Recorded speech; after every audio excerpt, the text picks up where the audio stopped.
We all want to believe in something. In fact, the created nature of humanity craves to fill the void of meaninglessness with meaning.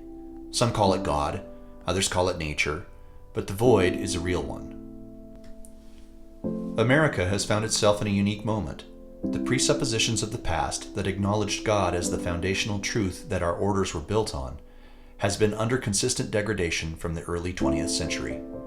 Governments, educational systems, cultural institutions, media, all have decided that the premise of God or of a greater authority over the world is to be disbanded. To the powerful, it is a threat to their existence, and so it must be undone and discredited. A fundamental thing must be understood with this abandonment. Western civilization is a rationalist society.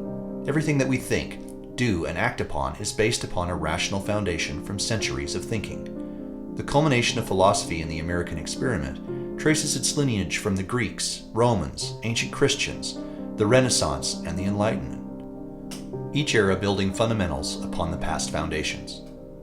The 20th century saw a movement away from this Enlightenment era living and into existential philosophy. God was dead, and man was the pinnacle of the earthly experiment. Humanism ruled the day and supplanted in the human heart the need for God and the elevation of their own wisdom. As Jean-Paul Sartre said, man is nothing else but what he proposes. He exists only as far as he realizes himself. He is therefore nothing else but the sum of his actions, nothing else but what his life is. But logic in the human mind is consistent, and like water finds the path of least resistance towards fallacy. So what happens when logic is removed from a logically founded society?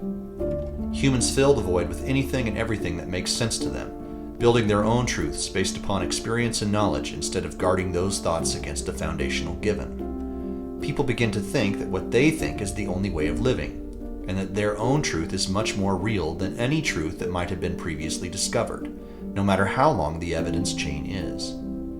Years pass, and then one day rationalist documents have no hold on irrational people. After all, if you don't believe in rational thinking and logical order, and your truth is the only one that exists, what good would documents be from a society from a distant past? So the battle begins, and illogic wins. Politics is a reflection of culture. It's downstream from the way that people live. The 21st century has illustrated that the grip of Enlightenment thinking upon civilization is fading. War is good. Human sexuality is fluid. Riots are right in the hands of the right kind of people and wrong in the ones who insist on law and order. Farming and progress are evil, and health is when a pill makes you less sick. Enter the cult leaders, the politicians that both parties toss in front of the people. To the followers looking for stability in this unstable and unknown territory, the politicians prey upon the people of the country.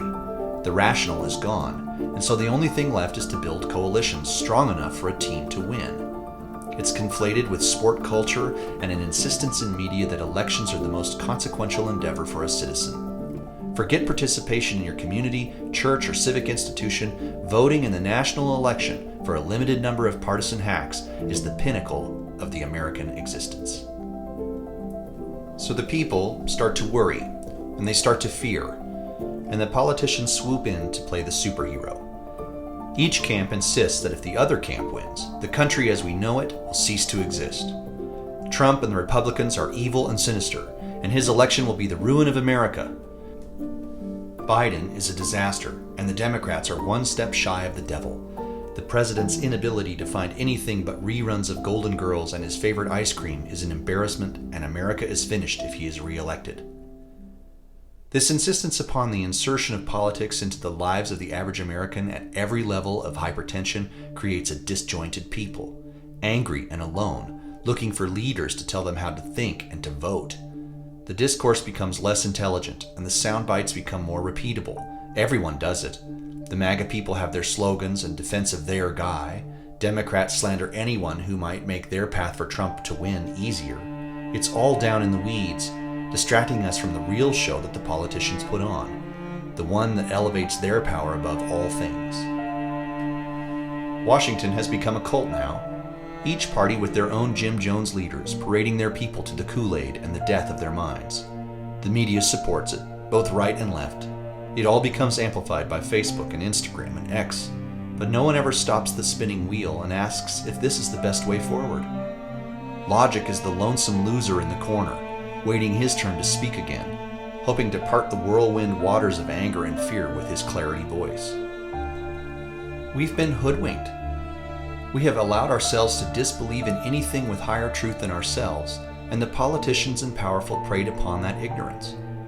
The great American author Mark Twain had his characters of Huck Finn and Jim the Slave travel their great adventure all in the midst of self-imposed falsehoods. Huck's dad was dead, and Jim was a free man, but both chose to live in their own delusions because it was easier. Twain was giving us the warning shots 150 years ago. We should have heeded them. Instead, we have chosen a cult life, looking to false leaders and charlatans with the hope that they can restore order to a God-shaped hole in civilization. We must lean into the truth at all costs, not the truth that we decide, but the evidentiary truths of the last 5,000 years. We should know that Homer and Gilgamesh and Aristotle and Jefferson weren't just making things up for the sake of it. They were calling out wisdom that had been forged in the experience of people. They knew that no matter what it was named, truth cannot be subjective. We should return to it if we hope our society to survive. It is not negotiable. We shall live with order and truth established with the wisdom of time, or we shall die by suicide.